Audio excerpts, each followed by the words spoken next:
Okay, welcome everybody. We are holding chapter 4, Perek Daled. Till now, page 14 on the bottom pages. Till now, we discussed more the character of the Jew, of the neshama. Now, in this chapter, we're going to focus on the garments, on the spiritual garments of one's soul, which is thought, speech, and action. So let's start reading inside a little bit, and then we'll analyze it. By the way, I was so moved by this, I made a key. Yeah. Letter Hey. Oh, that's good. Thought, speech, and action. Oh, that's good. Yeah.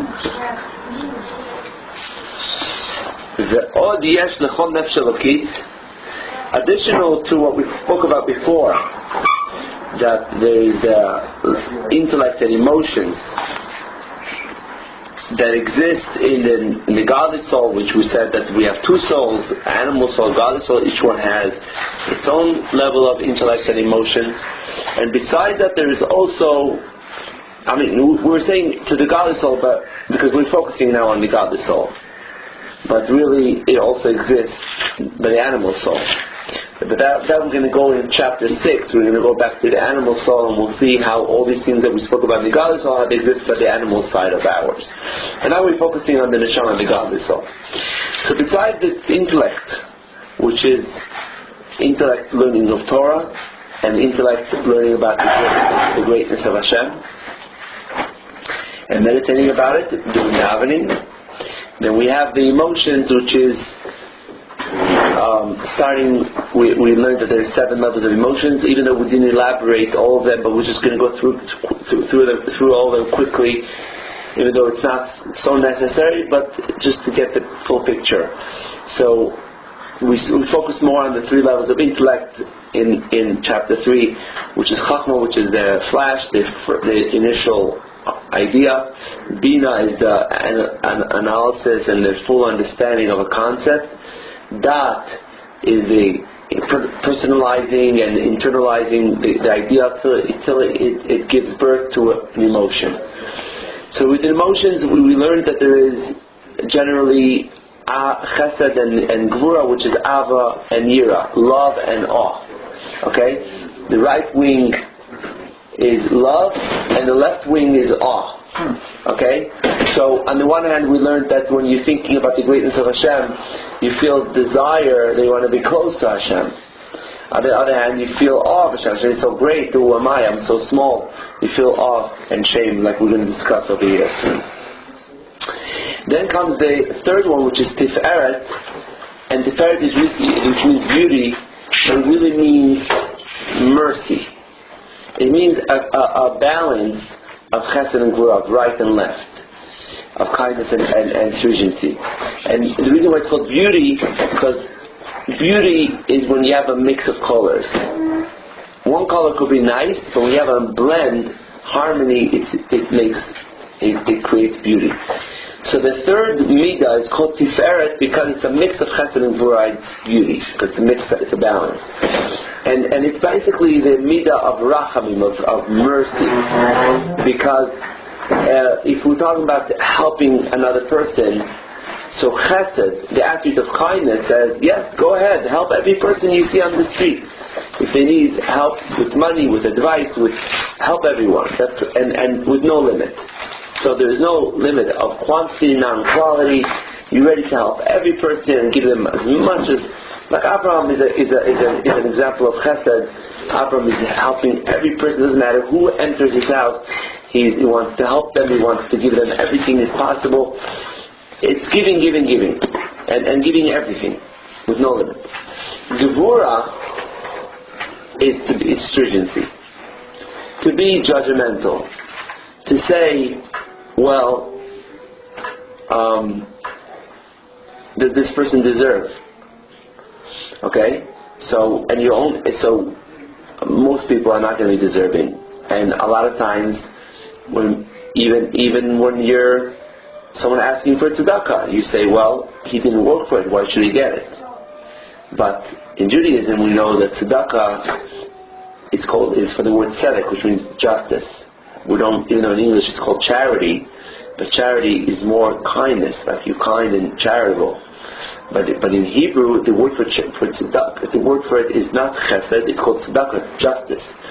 And this is based on the famous medrash, on a pasuk in Tehillim, where David HaMelech is maybe challenging or asking a challenging question. He says, why didn't Hashem give everybody everything? Okay?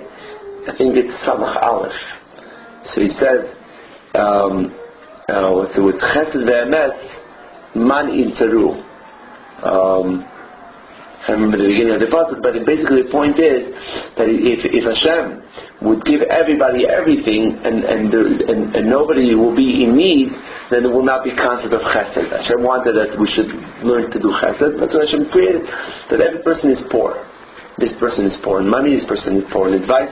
This person, everybody in need. And we need each other. We need each other's. We need a doctor to help. One person has the medical knowledge, one person has the real estate knowledge, or whatever knowledge you need. We constantly need each other, and we need to chesed of each other in every way possible. I have a question. Yeah. Going back, you said that the Tiferet is a mixture of chesed and gevurah, and it's beauty. But I always thought that Tiferet meant strength, no? Tiferet? Yeah. That's gevurah. Gevurah means strength. Okay. But that means to be strong, to be stringent. Okay, so gevurah refers to self-control and restraint. Yeah, right, well. right. Okay, so this is the idea of being judgmental and saying, okay, so in Judaism, well, you could be, it's still judgmental to say, well, I don't have to give this person, but if I understand that Hashem gives every person extra. For example, with money, Hashem is giving the rich the portion of the poor. So when Hashem gives me more money than what I need, Hashem is depositing money. I'm like a bank. Hashem is giving. I'm like a bank. If I have extra money, it means I'm a bank that has the accounts of different people. So when the poor man is asking for tzedakah and I'm giving tzedakah, I'm not giving my money. I'm giving his money that Hashem trusted in my account. So it's justice. So even if you're gevurah, you could still give money for tzedakah, because if you understand the way it is in Judaism, we understand that it's the right thing to do. But it's still going to be very stringent. You're going to think, how much do I really need to give him?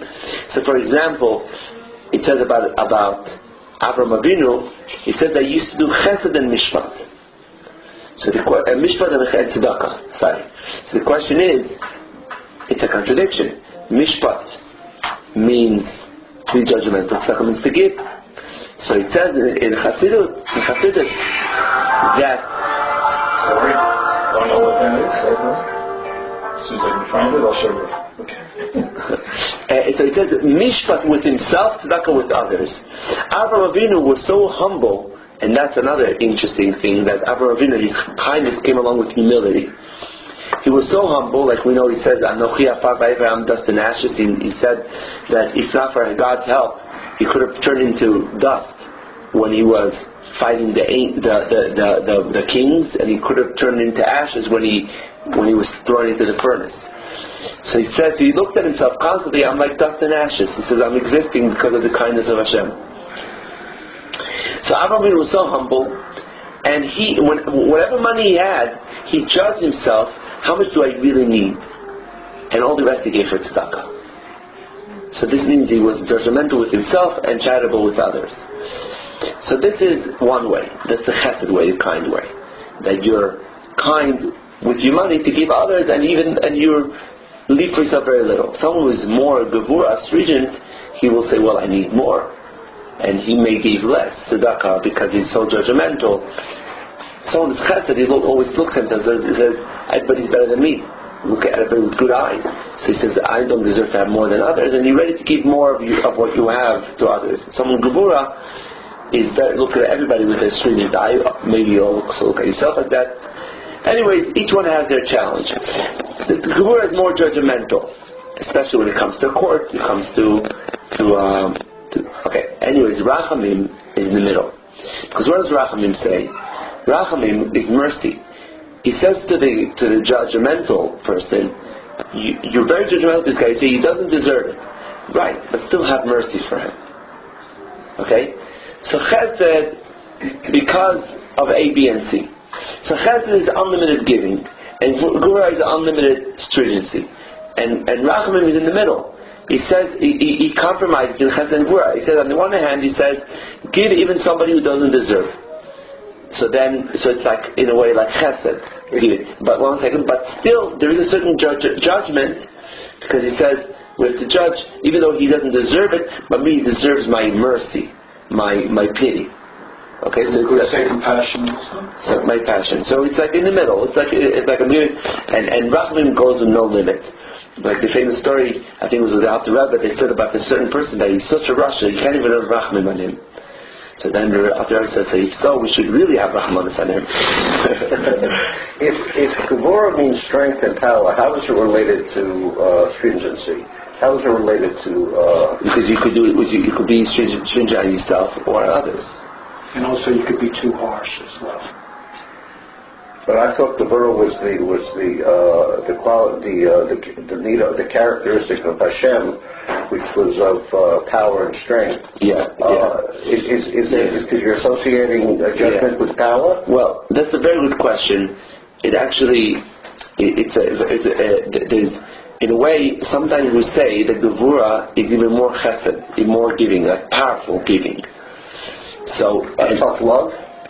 Yeah. So and it's also interesting because we usually compare men to chesed, kindness, and women to Gevurah, to stringency, and we know that women are more kind than men. So how does it work? So there is a very interesting explanation in Chassidut that Gevurah is even more powerful giving, and because of that, it's limited, because you cannot give so much to every person. Okay. So for example, a woman, when she meets with somebody, she's giving so much of herself. Like when she goes out, she has to put on makeup, she has to dress up. It's a whole spill, right? For the man, it's 1 to 3 years out. So a woman cannot go out every second for every little thing. It has to be, so in a way, it's more limiting, because a man could go, I'll go everywhere. I'll go each place for 1 second, I'm done. But a woman, I go to a wedding, I have to be there fully. And in another way, I can't, like you said in Yiddish, can't answer three chasnas. You can't be in 2 weddings at the same time. So men could do it, women cannot do it. Now, why? Because they're giving so much of themselves at each place they go, and every person they meet, that they have to limit it, because you can't give so much to each person. So Gevurah has this. It's because Gevurah is so powerful, it has to be limited. So that's why you have to. That's basically the idea of Gevurah, being judgmental, because whatever you're going to do, you're going to go full force, and therefore, number one, you can do it. You can't give so much for each person, and this is your problem. Hashem obviously doesn't have that problem. Hashem could do, but there's another problem, that the person you're giving to might not be a vessel for it. Not be able to receive it. Not be able to receive it. That's the big problem. So for you, it's a problem. That's the one issue. But so there's an element of Rachmanis in Gevurah to it. Look, there's an element of everything and everything. But the person might not be a vessel for it. It might be because Gevurah is so powerful. So that's why you have to be judgmental, because you can't give so much to every person. So Yitzchak, for example, was holier than Abraham. Number one, he was born already Jewish. He was already born after Avraham Hendel had his bris milah. Sarah did not conceive Yitzchak till Avraham Hendel had brit milah. So that means that his birth came after, like we say, Asher Kidesh in the brit milah, we say Asher Kidesh Yadid Mibeten. And number two, he was brought as a karban. So Yitzchak was example of Gevurah. Why? Because he was so holy. That comes along with being very stringent, because it's so holy. You can't take the secretary whenever you want. It's so holy. You have to be careful for it. But Avraham Avinu was also obviously very high, but he wasn't like Yitzchak. He was able to go down more in a way. Okay, so that's the 3 major ones: Ava, love, Yira, awe or fear, and mercy, the middle one. And then the next 2 is Netzach and Hod. Netzach and Hod So Ava, the first three, which is love, fear, Ava, Yira, and Chesed, Gvura, and Tiferet, and mercy, is more emotion. It doesn't have to do yet with actuality. It's about, I feel love for this person. I feel like I want to help this person. But it's not practical yet. Netzach and Hod is to be practical about it, to bring it down to action. So Netzach is passive, and active and passive, right? Netzach is active, and Hod is passive. Netzach is like nifachon, which means when you decide to do something, to go ahead with a certain activity, you're going to have a lot of challenges, from within and from without. You might be lazy, you might have the Yitzhara trying to stop you. So Netzach is to victorize and win. Netzach means victory. It means to win all challenges and make sure it happens. And that's why Netzach also means Netzach forever. La Netzach. Because it means to make it happen, make it go on and on, not to stop. So Netzach is a branch of Chesed in a sense. It's a branch of the action to go ahead, because Chesed is also active. Gvura is more passive, is more be judgmental. Don't hold it back. Netzach Chesed is more to go ahead and with the action, and Netzach is to give it full force. It's like a persistency and determination and stubbornness. It will be more victorious. So this is Netzach. Hod is passive. Hod means a hoda'ah, like acknowledgement, like beetle. Nullification. If you have to say thank you to somebody, it comes from nullification, that you admit that somebody helped you, and you not acknowledgement. So that's Hod. Hod is passive, which comes from the branch of Gvura when you hold yourself back from doing something, and you have inclinations to go and still do it, and you know it's wrong, you shouldn't do it. So Hod is a branch of acknowledgement, of nullification, of not doing what you're not supposed to do. And also humility. Right. It's all connected. And Moshe is right. for that. Right. And then comes one more step, Yesod. Yesod is the connection, because in order for you to go ahead and with the giving, you have to connect with somebody. So Yesod is to bring you down to the connection to another. Yesod is like the foundation of the. And then Malchut is the last one, is already the way you're coming to the one who is receiving. That's Malchut. What's a Malchut? Why is it called Malchut? Malchut is a king. And what does a king do? A king is a king. Whatever he says, everybody does. Malchut shows an activity. The king says and it gets done. The king wants and gets done. Malchut shows an activity. So Malchut is the action. Yesod is the final line when you're connecting with the person who you're giving to. You're connecting. It should be more of an. It should be more of an inner connection, because based on the Yesod, that's how much your giving is going to be. Okay, so for example, the example the Alter Rebbe gives later on in Tanya, if you imagine, he gives the example of someone who is about to teach something to their child. So then, even after they have the love for the child, and they want to teach him an idea, but then they start thinking, maybe the child is too young, maybe this, maybe that, maybe he's not ready for it, maybe I'm too busy. Then comes Netzach that pushes you to do it, to victorize and go ahead and spend the time with your child or with your student, whatever it is. But then comes Yesod, which means that they say that it's very special when a father learns with a child. Why? Because your hashpah, we actually learned about this concept before, that the willpower opens up the conduit. That everything by us, it depends on the willpower, depends on the feeling, that's how much it opens up. So if your hashpah of chesed, of teaching, will come with great love, with connection, really connecting with your child, it's going to come much more powerful. So that's Yesod. Yesod is how much you're connecting with the receiver. And is there building a foundation? Building foundation of it's the foundation of the hashpah, of the giving over. Okay, then Malchut is the actual. When it comes down to activity, when you're actually teaching. And what we're learning right now is more malchut, because in our malchut means activity. And activity has three parts: thought, speech, and action. Okay? So in other words, in our, what we are, when we open the Shulchan Aruch, the code of Jewish law, what it demands of us is to give over our thoughts, our speech, or action. That our speech that should be kosher, besides obviously not talking lashon hara or words of hatred, talking words of Torah, talking nice words, and then action obviously of all the mitzvot, and thoughts, to be thinking thoughts of Torah, to be thinking positive thoughts. So Judaism is about thought, speech, and action. That's the bottom line. That's malchut. That's the activity. And of course, we're going to, as we learned before, we're going to learn also in chapter 4 that it's important also to have the feelings, the emotion of ava and yira, to have the feeling of love for Hashem and awe of Hashem along with the action.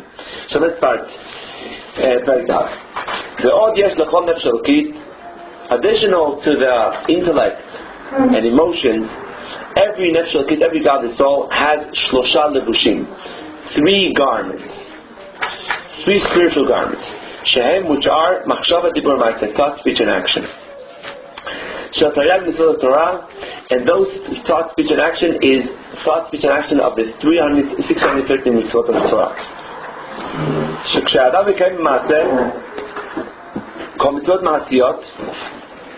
So we're done with action, is to fulfill all the mitzvot in action. And with speech, you're busy learning and studying with your mouth the interpretation of all the mitzvot and all the halachot. And with your thought, you grasp everything that you could grasp in the Torah. And in Torah there's 4 parts. Pshat, Remez, Rush, Sod, called Pardes. Pshat is the simple, Remez is the hints in the Torah. Drush is like a medrash, and Sod is the secret of Torah. Aret Klalut, Tanya Geber Nafsho. So in that case, the 613 organs of your neshama are enclosed in the 613 mitzvot of Torah. Okay, so basically we know that the neshama has 613 parts. In other words, like we learned at the beginning of chapter 3, that our physical body is, everything in the physical world is corresponding to the spiritual. Just like in the body there's 613 parts, 248 organs, and 365 arteries, so too the neshama, the godly soul, has 613 parts, spiritual parts. And the 613 mitzvot of the Torah are to connect our neshama with Hashem. Okay, so this is what we're going to learn about, that even though we may ask, why do we need Torah? We just learned how we know that we need Torah to connect with Hashem. That's why we have mitzvot. Mitzvot means to make a bond, tzavta, make a bond with Hashem. The word mitzvah, so mem and tzadik in atbash, you know atbash, yeah? Atbash is switching the first letter in Aleph to the last letter, and the second to the first letter Aleph switches with Taf, the second letter Bet switches to the second to the last, Atbash, Gardak. So according to that, Cheshbon, Mem and Tzadik is switching to Yud and Hey. So mitzvah is basically Yud Kei Vav Kei, because if you switch the 2 first letters of mitzvah, I think it's from the Arizal. It's Yud Kei Vav Kei. So basically, mitzvah is connecting with Hashem, with the Yud Kei Vav Kei. Torah is connecting us with Hashem. So the question is, why we're already connected because we have a neshama. So why do we need this? So first of all, we know that we also connecting our physical body with Hashem through Torah mitzvahs. But even our neshama, even though the neshama is part of Hashem, but it is, if you remember, we learned that the difference between our neshama and the rest of creation, the creation came from speech and we came from thought, right? The entire creation came about when Hashem spoke and the world was created. And our neshama, and even the angels were created according to one in Monday or Yom Sheni or Yom Chamishi, but they were all created part of the creation from the speech of Hashem. And our neshamas came from machshava, from the thought of God. And it says in the Medrash, neshamot Yisrael lu machshava. We learned that in the beginning of chapter 2. So, and we explain what's the difference between speech and thought. We're going to also learn here. Speech is more external, and thought is more internal. Thought is inside of you. So when you hear someone's speech, you hear it recorded, you don't even necessarily could tell who spoke those words. But thought, if you could see someone's thought, you could it's inside of you. Obviously, you know who it is. It's inside the person. So the thought is internalized. The person, speech is more external. So when we say the Ar Neshama is from the thoughts of God, it means that we're so internalized and so united with God. So according to that, why do we need Torah mitzvahs? So the answer is because when Adam was created, Adam was the first neshama. Hashem also spoke. Hashem said, "Naaseh Adam samarikin noten." We'll make man. Hashem also used words. So that's very interesting because our neshama started off with thought and then it went into speech. So it's kind of so our neshama in essence, it's part of Hashem, but then it got on top of it a layer of speech, of external. So that's why we don't feel godly. An angel could feel more spiritual than we are. And it doesn't make sense. Why angels feel God and we don't feel God? They have no body at all. Yeah, okay, all right. So why we don't feel Hashem naturally? Why do we have to work on it? Why do we have to do something called avodah? And as we're going to learn soon, what's avodah? Avodah, why avodah called avodah? Work. The original word of avodah, which means labor, comes from ibud orot, tannering.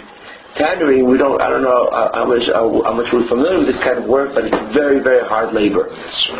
And it smells. So that's where avodah, I think she's calling it. Yeah, that's good. So avodah means tannering, means hard labor. That's what it's coming from. So we need to work hard. Avodat Hashem means to work hard to reveal our neshama. So why is it so hard? Why do malachim feel spiritual? Okay, so what's the explanation?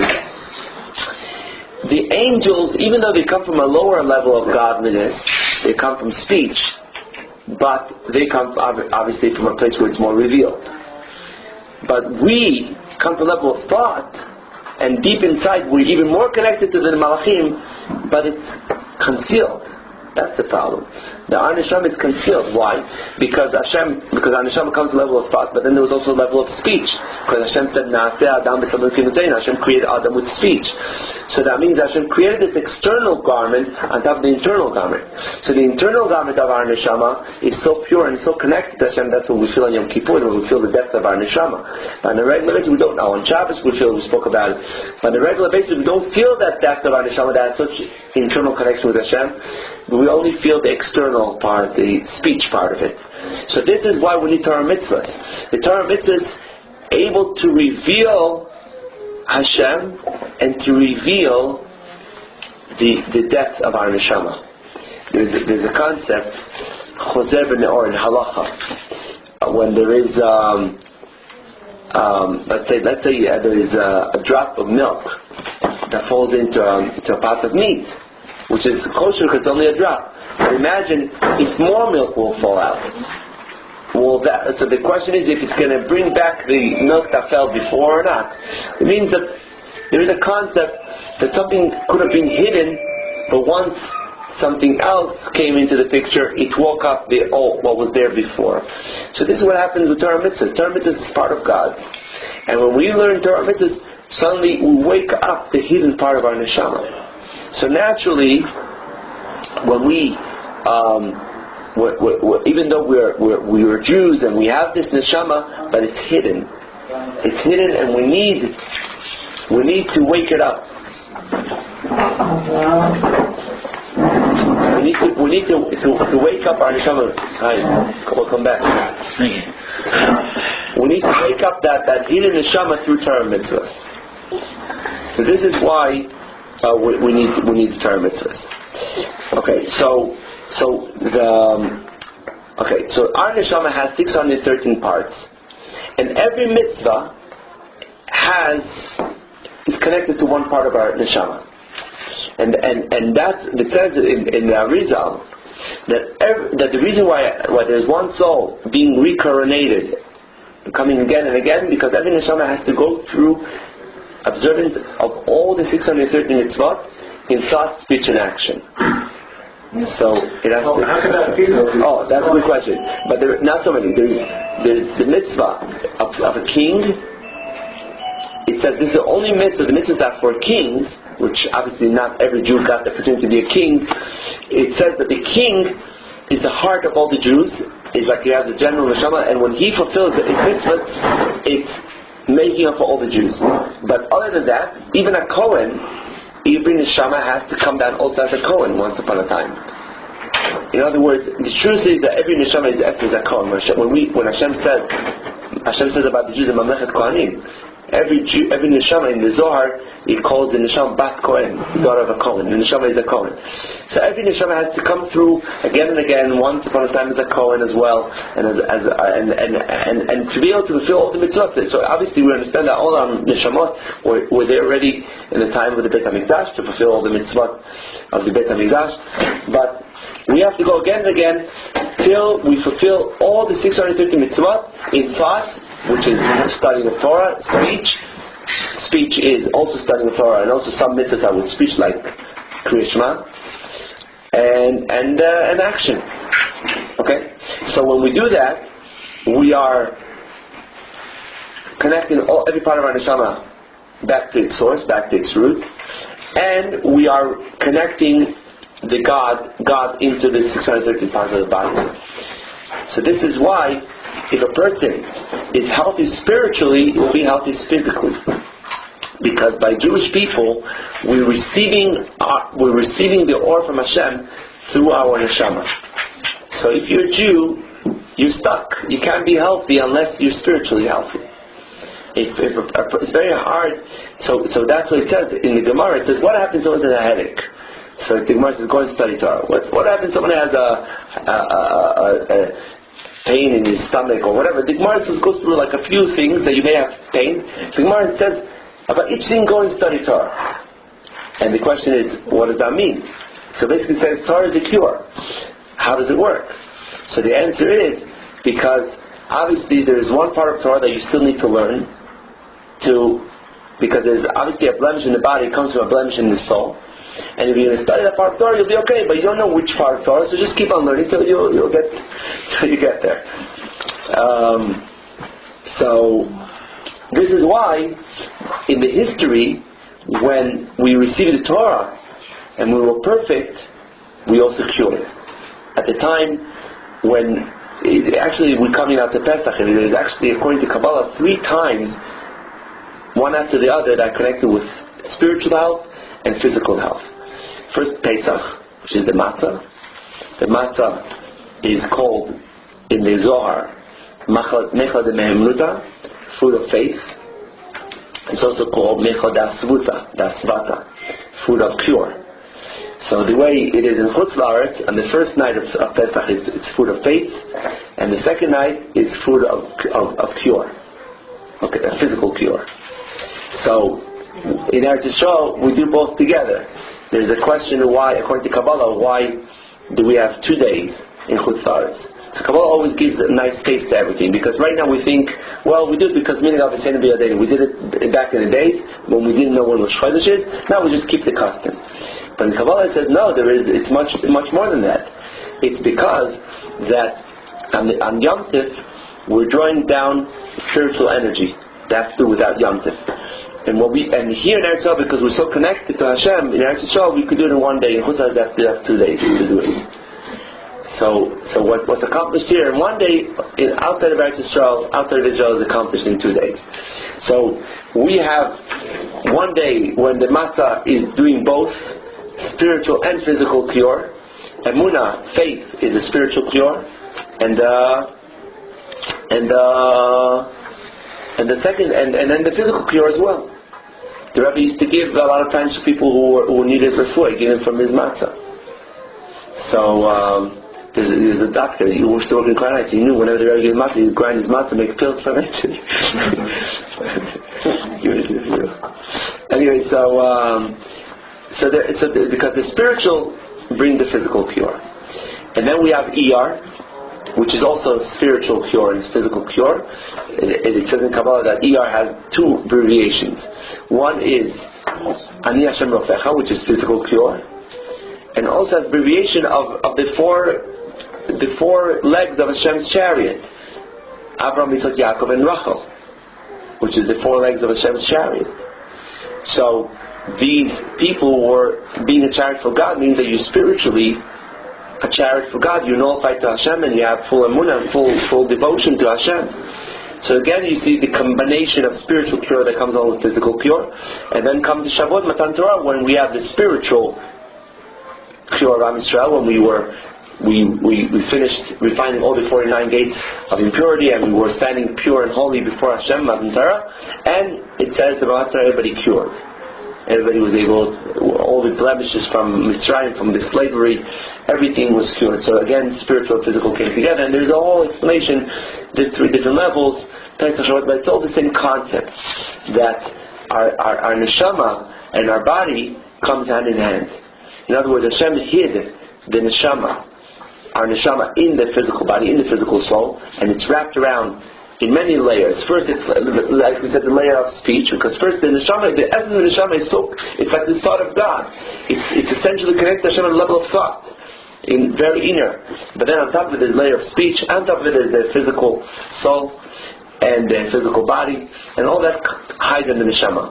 But the truth is that our lives come through the neshama, and when there is a problem in the physical, it's because of problem spiritual. And if you pay attention, that's when we make a Mishnah Berach. Whenever we bless somebody to become healthy, we always say refuat the nefesh, refuat the guf, because we know that the physical health will come through the spiritual health. And also in Shemona Esrei, before we ask for the physical health, we ask for the spiritual health. First we say Yislach Lanu, and we say Hashiveinu. First we ask Hashem to should do tshuva, spiritual health, and Hashem should forgive us and cleanse our physical, our spiritual blemishes. Galenu, the idea of redeeming us from our impurity. So it's all connected. It's all, first we have to have seichel, we have to have chaden adat, because without seichel you don't get anywhere. You have to have intellect, and you have to have division. Then comes all these 4 brachas are connected, and then comes refuah and parnasa. Everything comes along. All the physical health and physical parnasa, everything comes along with our spiritual.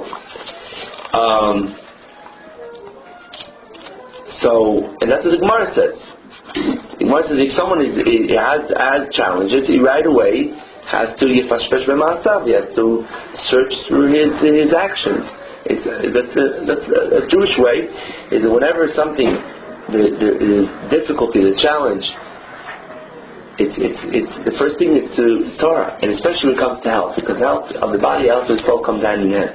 And the Rebbe said that today we could see it more, because as we're coming towards the time of Mashiach, we see more and more how science and Torah work hand in hand. And one of the things we see today, everybody, the psychology understands that when a person is sick, it becomes because of emotional stress, and it comes because of something more with the soul, which is something that was not necessarily recognized in the past generations.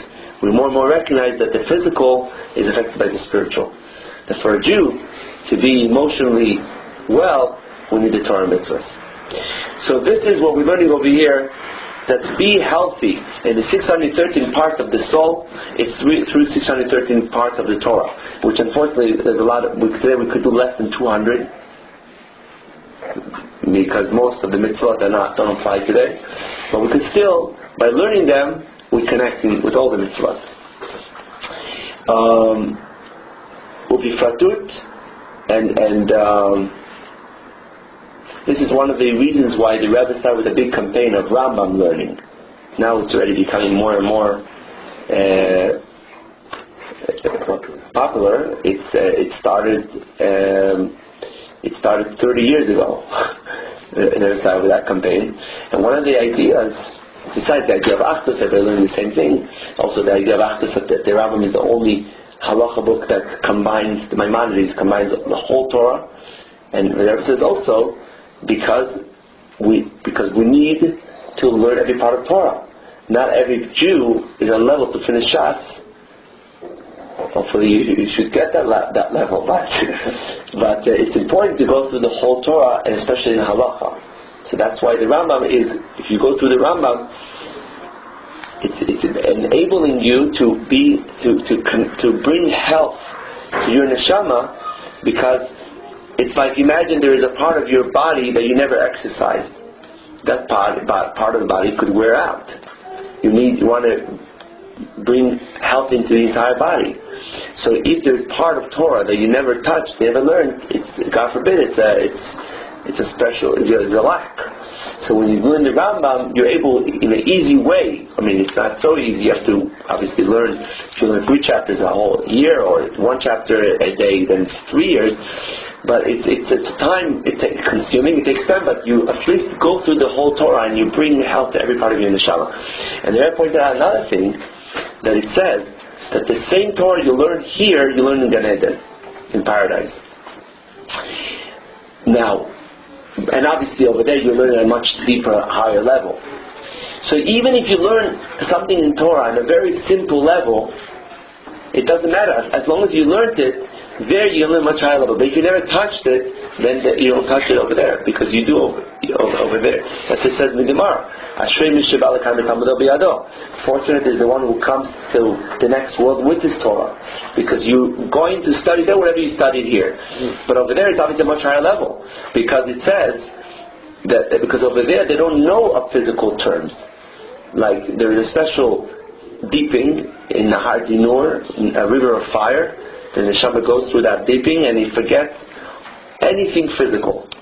So obviously, everything that we're learning now in the Torah, the way it's learned there is on a different level. It's a much more spiritual level, but it's the same concept. Everything is similar logic, just on a much spiritual level. You can't understand it, because here we understand it physically, over there spiritually. But it's the same thing. So no matter how, obviously you're trying to learn as deep as possible. When you learn Gemara, you learn anything, but as long as you learned it, you're going to learn again on a spiritual level again. Even if you didn't fully understand it in this world, you understand it. Exactly. Yeah. So you got to do it. Is that cumulative for all life, or just the last life? No, learning? Every life. Every time when the person passes away, he goes into Gan Eden until they send him back again. Oh, okay.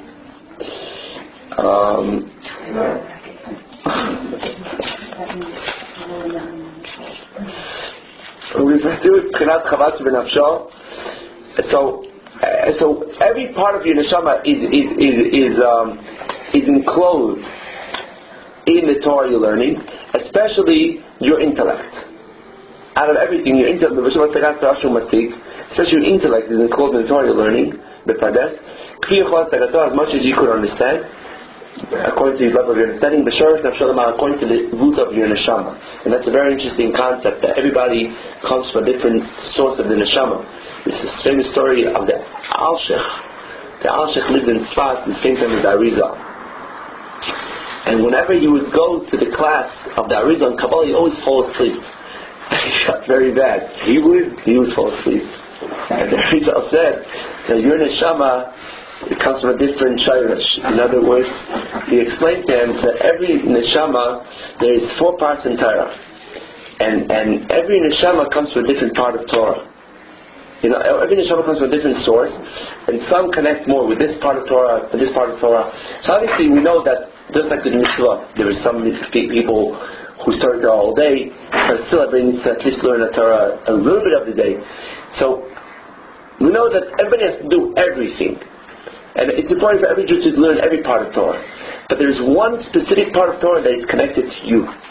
So there's some people master in halacha, some people master in medrash, some people master in chassidut, in So so he says your neshama, the shorish. This is what he says over here. That your learning of Torah depends on your shorish of your nefesh, the root of your nefesh. Because in general, the four worlds that we learned about is also the four parts of Torah. So the secrets of Torah is the world of Atzilut. Then below that is Drush, is the Bria and Remez. And then Pshat is the world of Asiya, the lower world. So these four worlds correspond to the four, and every neshama is created a different world in a different way. And I think these things are very mystical, but you could feel that you're drawn to a certain part of Torah. You shouldn't necessarily fight it. It basically means that you connected to that part of Torah, and this is part of Torah connects with your neshama, because that's where you're going to feel very good in learning it. Again, it doesn't mean that we should dismiss the rest of Torah, but where we see, like we learned out last week, that you learn what you desire, where you feel excited about, because that means that that's the shortage of your neshama. Okay, so we're learning over here that every part of your neshama is connecting with a part of Torah that your entire neshama is all the 613 organs of the neshama are encoded in Torah you're learning, and especially your intellect is encoded in the Torah you're learning, and the amidot and the emotions, shenira ve'ahava, which is awe and love, the amper mitoloten, and also the branches which we just discussed before, and the offspring of yira and ava, which is the essential emotions, are in love. They are enclosed in the fulfillment of mitzvot, in action and speech. And speech is Talmud Torah, which is corresponding to all the mitzvot. So he says, generally, ahava, love, and yira and awe are enclosed in the mitzvot. Okay? So in general, we have thought, speech, and action.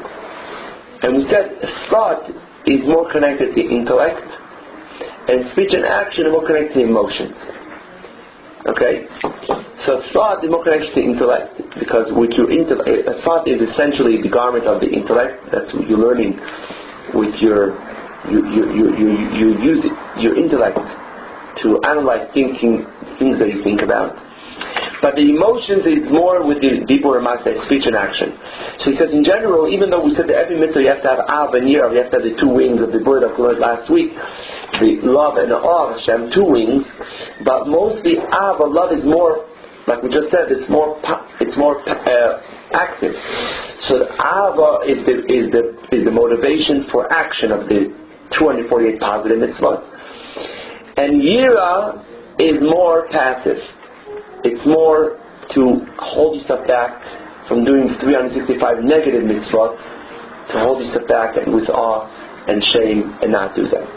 But in general, we need in each mitzvah. There's a saying in Yiddish that ava is gizschmacker and yira is gizunter, which means in English, ava, love, is more pleasant and yira is more healthy.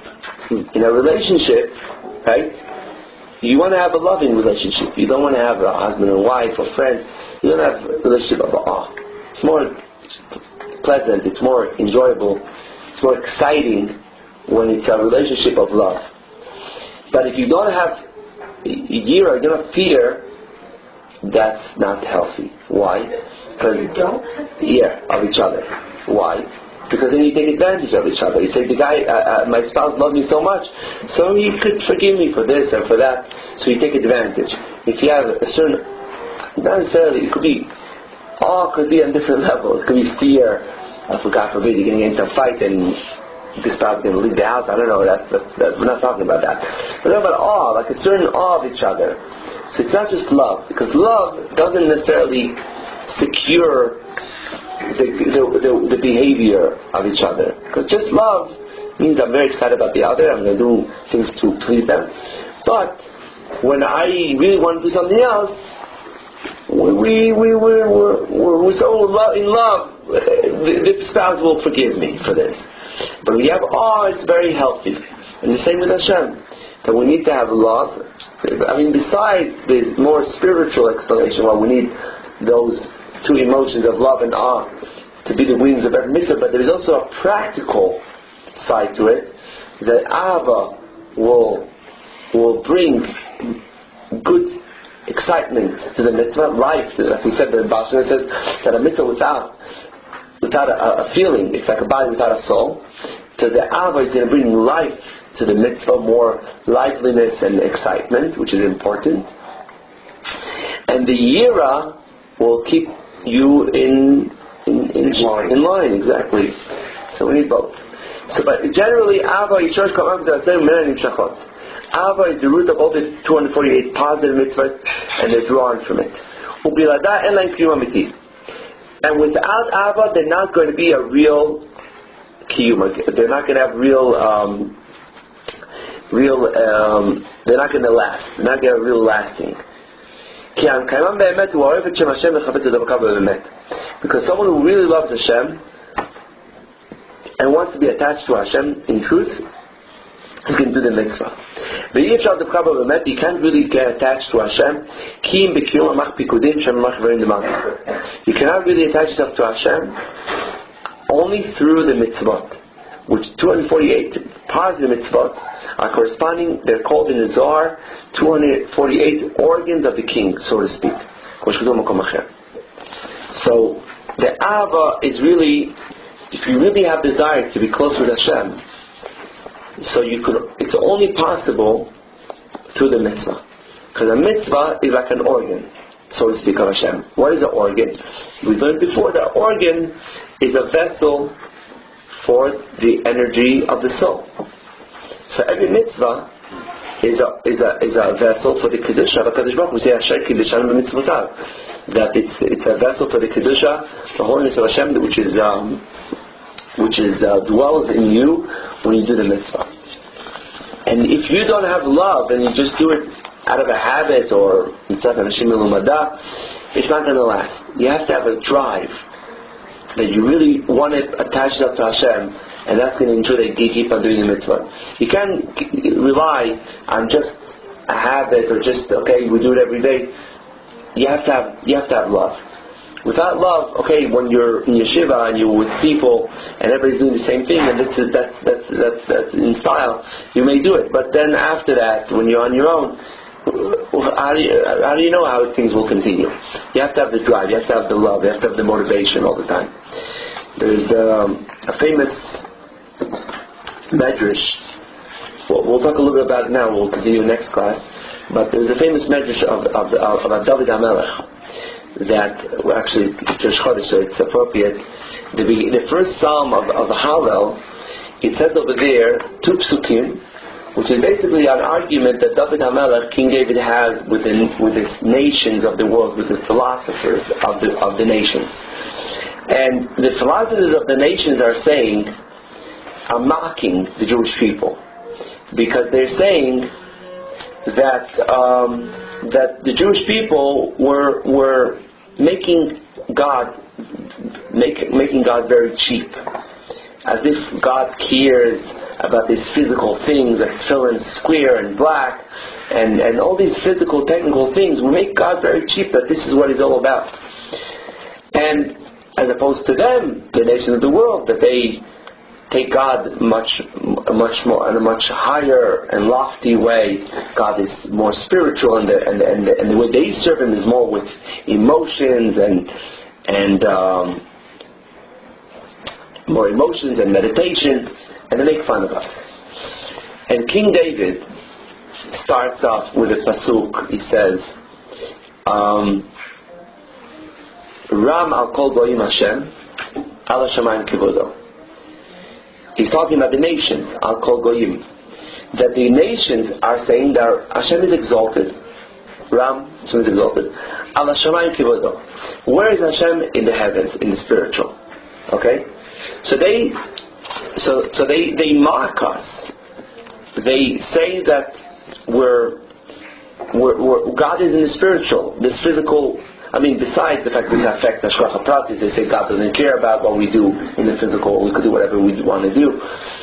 But they say, besides that, they say that like everything happens coincidentally. There's no hashgacha pratis, right? Like we say about now, we're reading Sunnah Parashat Amalek. Everything is mikra, right? Vayikar Amalek, Asher karcha b'derech. Everything is mikra, and also with Haman, when he had this terrible incident, that at the exact same time when he came to tell Achashverosh to hang Mordechai, that's when the king was reading about the importance of taking the king, whatever. And look, it's so obvious that Hashem is working everything out. He comes home and he says to his family, Et Asher Karau, what occurred, what coincidentally happened. That, so that's that's Amalek. So this is one thing, that they believe in Mikra because God is not in the Eretz, God is in Shemayim. But besides that, they also say that the way to serve Hashem is all spiritual, not physical. And then David is replying to them in the next pasuk. He says, Mika Hashem Elokeinu Hamagbi'il HaShabbat, who is like Hashem our God, who is really exalted. Hamagbi'il HaShabbat. In other words, David says, you're wrong. You think that we're making God cheap and we're saying that God is low and physical. And we believe that Hashem is Magbihil, Hashem is sitting really high, even higher than the heavens. We believe that God is not only higher than the earth, not only higher than our physical, He's also much higher than our spiritual. And we believe that Hashem essentially is way beyond and infinitely higher than our spiritual as well as the physical. So even when we have emotions for God or meditation, it is beyond that. And then we say, Hashem has to lower Himself down in order to see heaven and earth. In other words, the first thing is, He says Hashem is beyond heaven. For Hashem to go down to heaven, it's also hashpala, it's also good. So don't think that you're, in a sense, whatever you do is nothing. Because Hashem is beyond. There's a man who says, do you think God cares if you slaughter, the shechita this way or that way? Hashem is beyond everything. But the point is that we believe that Hashem gave us a matana, a gift, and He decided to lower Himself, His essence, down to us, that He should be available, that we should be able to connect to Him in heaven and earth. And that's the mitzvot. And some mitzvot are spiritual, some are physical, mostly physical. And whatever the halacha is, we know that in every mitzvah the most important is the physical action of the mitzvah, and the spiritual is to and the spirituality of the mitzvah is to bring soul to the mitzvah, and the most important is to do the action of the mitzvah. All this is what Hashem wanted. So now, no one can tell you, in our minds, in our world, we think spiritual is higher than physical. So we think, what's the big deal about the physical action? It's all about the spiritual. And Hashem says, don't think that spiritual is anything for me. So Hashem says, really, not your spiritual, not your physical is anything significant for me. But when I chose the way, and that's another whole question, it's not for right now, why Hashem chose that our connection there would be through the physical, but it's not like our spiritual is any closer to Hashem than our physical. But Hashem says, this is the way to serve me. This is the way. This is where I am. So there is a concept that a lot of people think about it, and that there's a concept that I'm just going to finish with this last thing. There is a concept that says acharei alevavot, acharei ma'asim nimshachim alevavot, which means that your heart is after your actions. So if there's a guy who has a problem with shalom bayis, so you say, bring flowers to your wife. Why? Because you're going to do something expressing love. It's going to arouse the love. So the actions are bringing out the feelings. Okay? So there is a concept that says that the reason why we need to do the action is to arouse the emotion.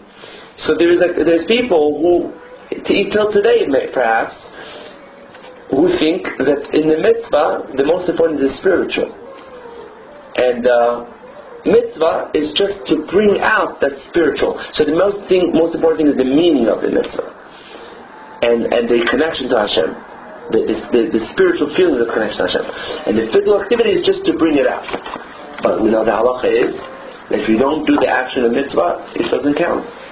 there is the story with Shmuel Hanavi, when King Shaul wanted to when he didn't listen and he ended up being the Korbanis before the time, and then Shmuel was all upset with him and said, please stay with me. And he held onto his coat, and then he ripped the coat. And he said, right now Hashem ripped, just like you ripped my coat, Hashem ripped away the kingship from you. So why now?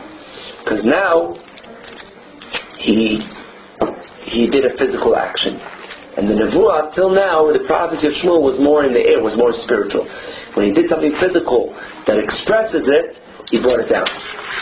So, the people will think like that. That the most important mitzvah is the spiritual, and the physical is just to bring it down to the physical world. And people with that way of thinking, they don't think that it's so important, all the details of the mitzvah. So Mitzvah will elaborate more about it next time. But the point is that if you understand that the mitzvah is like a email address. Okay, imagine someone is on the other side of the world. They want to connect with him, and he gives you the email address to connect with him. You can't play around. You can't say, well, I don't like that he put too many words over there. I'm going to take out one letter from his long email address. He won't get the email. Here's what I do, the dot is. Yeah, let me take out the dot. What dot come? I'll take out the dot. Without the one dot, he will not get the email will not come through. And if not, and the same with the mitzvahs. We have to follow the rules, the halacha. I like that analogy. That is the way. That is the way to connect with Hashem, and everything else is to add in it, to make it more beautiful. Like we said, to make a maasim tovim, to make a avanim tova, to make it more precious, more shiny through the feelings. But the most important is the action of the mitzvah, and for that we need the ahava. If we have real love for Hashem, we really want to be close to Hashem, then it will motivate us to go ahead and do the mitzvah, because that's the way to make a connection. So, questions? Yeah, questions. If you fall asleep, it's okay.